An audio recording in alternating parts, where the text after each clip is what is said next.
Manipur tholi birang asigi achumba wayal purnabagi pandamda hayengdagi hauduna thasigi kunthra fauba lekai da miyangi mifam pangthoktuna isu asi mamutana khangnanaba mass awareness campaign Chatharagani haina Cocomi gi convener khoraizam athawbana phongdorakli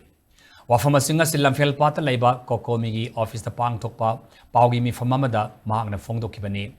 Cocomi gi maruoiba thaumi kayana saru yadana pangthokpa paugi mifamaduda Cocomi gi convener khoraizam athawbana hai kumjalisingani kulumdagi me ahumdagi sinkuki narco terrorist singna haurakhiba irang asi chahi ani fajil aglaba fawba India lengakna irang asi loisinana bahauji fawba sabsaba thaurang paikat pa leitri irang asi loisinana bahonabada paikat kadaba thabak sing Manipur miyamna India lengakta thinduna taklab fawba lengakna chanaba thabak amata paikatana miyamgi kholaw tasinadana thamle handaki parliament mi famda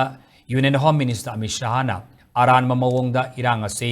maitai amadi kuki gi kanglup ki irang ni haina phongdokpaga loinana thoklibi irang ase terrorism amadi lining laisolga mari lenadi haiduna miyamul lana lamjingduna irang asidagi India na nanthokpa yana na bahonare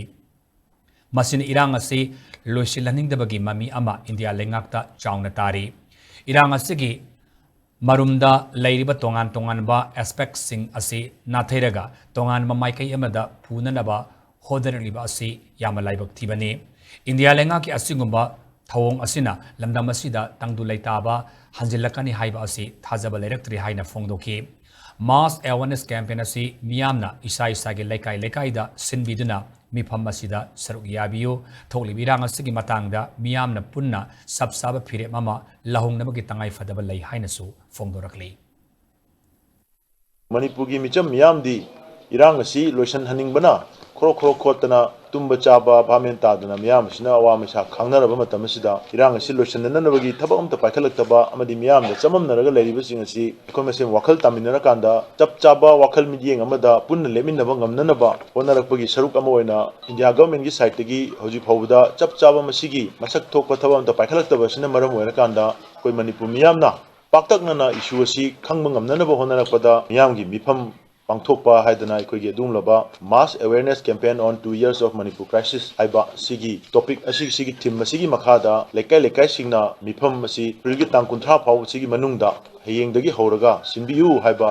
wafam asi Cocomi site gi leba miyamda appeal tawjari thoiba irang asigi pachang oiba maru oiba khudam changdam yauna eningai leitraba chenbe yaroidaba wafam sing aduda India government si irang asida kamaina chenai moina lawgadaba thodangna karino moigi tawum thoga thabakna karino tawbuna tawrina karino tawroidabana karino haiba sing asi ekoi punna khangminnara kanda hairu pot sing asi sahi ani si phajilakbaga loinana miyamgi oiba chap chaba apunba phire mama lahobu ngamnana bai khoi honaminabagi tangai phadaba lei